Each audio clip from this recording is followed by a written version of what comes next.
Olá, meus amigos, sejam bem-vindos ao nosso canal de Defesa Espírita.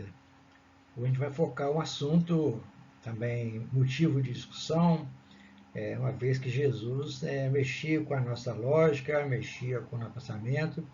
A intenção nossa é resgatar esses assuntos clarificados pela doutrina espírita. E nós escolhemos para nosso debate aqui hoje, no nosso canal, se a vossa mão é motivo de escândalo, cortai-a. Então a gente vê que é uma frase assim, muito forte, né? Muito taxativa de Jesus. E a intenção nossa é verificar como que a doutrina espírita discute esse assunto, né? O que ela pode nos orientar a esse respeito, uma vez que ela assim, essas coisas colocadas por Jesus, esses ensinamentos, são debatidos pelo mundo cristão, mas nós temos que ter uma lógica para poder entender a sua grandeza. A gente vai buscar, então, o contexto em que Jesus falou isso. A gente vai, então, informar, né, que está lá em Mateus, mas se nós buscarmos no capítulo 18, lá no item 1, esse versículo 1, ele estava reunido com seus apóstolos, conversando com os apóstolos, e eles então se questionaram quem é o maior no reino dos céus. Então a gente verifica como que Jesus tinha espaço amplo nos debates junto com seus apóstolos, tirando fora aquela mística, né, de que ficava o tempo todo contemplando. Aqui na verdade está se vendo um trabalho de grupo, um debate em grupo, uma interação em grupo sobre uma questão básica dele a respeito do reino dos céus, quem seria o maior. E ele então faz referência às criancinhas, que será motivo de outro estudo nosso, mas a gente destacou para o nosso estudo, né, aquele que ficou gravado aqui para nós de forma assim muito patente. Ele afirma, Jesus, se a vossa mão ou o vosso pé vos é objeto de escândalo, cortai-os e lançai-os longe de vós. Melhor será para vós que entreis na vida tendo um só pé, uma só mão, do que ter de dois e ser lançado no fogo eterno. Se o vosso olho vos é objeto de escândalo, arrancai-o e lançai-o para longe de vós. Melhor para vós será que entreis na vida tendo um olho, do que ter dois e seres precipitados no fogo do inferno. Então a gente verifica aqui Jesus utilizando de uma metáfora, de uma alegoria muito forte, certo? E que não pode ser interpretada literalmente. É uma questão assim muito forte, né? Aqui sendo colocado, que merece a nossa discussão. E ela pode ter múltiplas interpretações.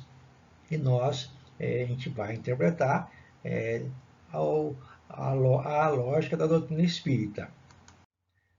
A gente vai encontrar no Livro dos Espíritos, na questão 627, Kardec recebendo a orientação dos Espíritos acerca de Jesus, e ele então coloca no contexto os Espíritos, e nós tiramos fora para poder ficar forte aqui a nossa discussão.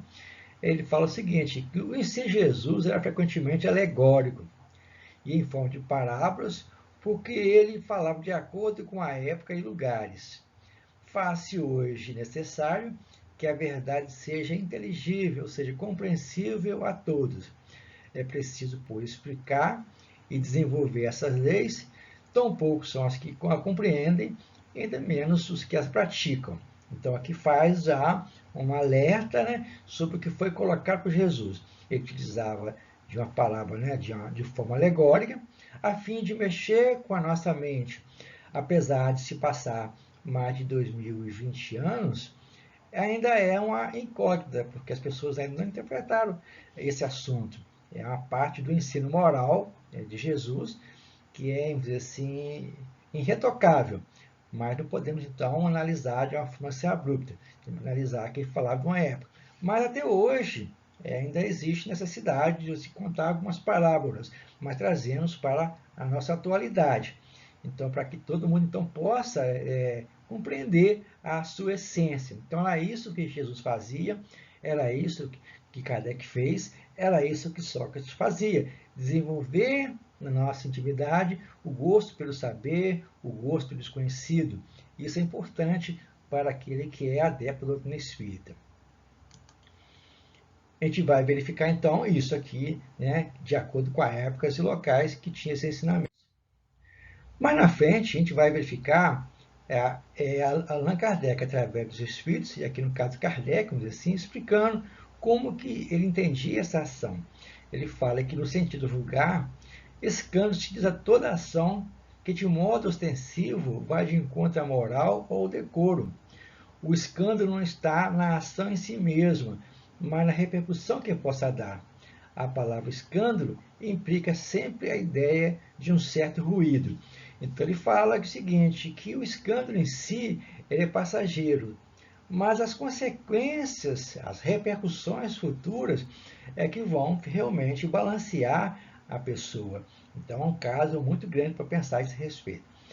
Muitas pessoas se contentam em evitar, né, o escândalo, porque eles faria sofrer orgulho, acarretaria perda de consideração de parte dos homens. Desde que sua torpeza fique ignorada, é quanto basta para que esse liso conserve o repouso de consciência. E aqui embaixo reafirma, né? São aquilo que foi colocado por Jesus, né? São aquelas pessoas que têm os sepulcros branqueados por fora, mas por dentro é cheio de podridão, né? Ou seja, o nosso interior está sujo ainda, vamos dizer assim. Então deve ter pessoas que abafam esses escândalos e quando então estouram, aí realmente é uma lástima. Mas verifica o seguinte, quais são os tipos de escândalos que a gente pode assim colocar? Tem aqueles que a pessoa adultera documentos, o doping, a farsa, o desvio de dinheiro, a manipulação de resultado, a corrupção em todos os níveis, os escândalos sexuais e outros. Tudo isso aqui é motivo, né, de você analisar como sendo escândalo, certo? Mas temos que pensar também que, na minha visão particular, eu vejo que muitas celebridades, vamos dizer assim, provocam um escândalo gigantesco para poder aparecer.